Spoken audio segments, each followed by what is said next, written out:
রেস্টুরেন্টে কিভাবে আমাদের বোকা বানায় দেখুন। শুধুমাত্র মুড়ি দিয়ে কেজি কেজি মিষ্টি বানিয়ে হাতিয়ে নিচ্ছে হাজার হাজার টাকা, অথচ আমরা বুঝতে পারছি না আমরা যে মিষ্টি খাচ্ছি এটা আসলে মুড়ি দিয়ে তৈরি মিষ্টি। দেখুন, নর্মাল মিষ্টির চেয়ে অনেক দামি মিষ্টি মনে হচ্ছে, অথচ এটা বানাতে লাগে মাত্র আধা পোয়ার মতো মুড়ি। এই মুড়িগুলোকে প্রথমে ব্লেন্ডারে দিয়ে ব্লেন্ড করে নিতে হবে, মুড়িটিকে একেবারে পাউডার ফর্মে আনতে হবে। এই দেখুন, আমরা একেবারে গুঁড়ো দুধের মতো করে ফেলেছি।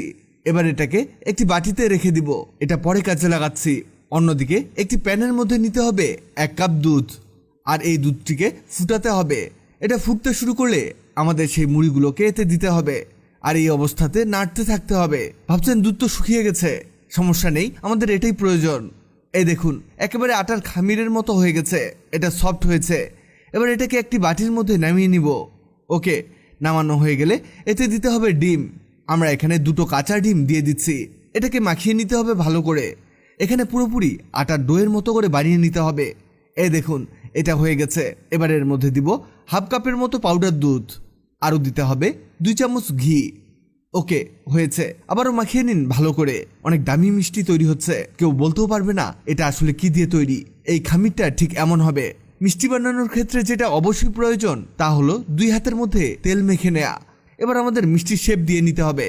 অল্প করে হাতে নিয়ে এভাবে আপনার ইচ্ছে মতো শেপ আপনি দিতে পারেন। আমরা এখানে লম্বা শেপে এটা তৈরি করছি। এই দেখুন, দেখেই বোঝা যাচ্ছে এটা কেমন হতে পারে। আমাদের মিষ্টি তৈরি করা শেষ। এবার এই মিষ্টিগুলোকে ভেজে নিতে হবে, তবে মিষ্টি ভাজলেই হবে না, এখানে কিছু কাজ আছে যা আপনার এই মিষ্টির টেস্ট একেবারে চেঞ্জ করে দিবে। দেখাচ্ছি। তার আগে এই মিষ্টিগুলোকে মিডিয়াম হিটে ভেজে নেই।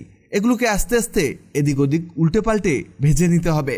দেখুন, সুন্দর একটা কালার আসা শুরু করেছে। এটা ভাজতে ভাজতে আপনাদের জানিয়ে দেই, আগের ভিডিওতে কমেন্ট করেছেন সাউথ আফ্রিকা থেকে মোহাম্মদ উজ্জ্বল, খুলনা থেকে নাজমা সুলতানা, নারায়ণগঞ্জ থেকে সোহেল রানা, কলকাতা থেকে সৌমিন মণ্ডল। আপনারা যারা কমেন্ট করেছেন আপনাদের ধন্যবাদ। আমাদের মিষ্টি ভাজা প্রায় শেষ হয়ে গেছে। এরকম একটা চামচ দিয়ে এটাকে তুলে ফেলবেন, তা না হলে এতে তেলটা এইভাবেই থেকে যাবে। এটা তেল পড়তে পড়তে এদিকে আমরা একটি প্যানের মধ্যে দিয়ে দিব 1 টেবিল চামচ চিনি, আরও দিতে হবে 3 টেবিল চামচ পানি। এবার এই চিনিটিকে গলিয়ে নিতে হবে, আর পানির পরিমাণও কমাতে হবে। এখানে আমরা মূলত মিষ্টির জন্য শিরা তৈরি করছি। এই দেখুন, হয়ে গেছে গরম গরম শিরা। এবার এর মধ্যে আমাদের সেই মিষ্টিগুলোকে ঢেলে দিতে হবে।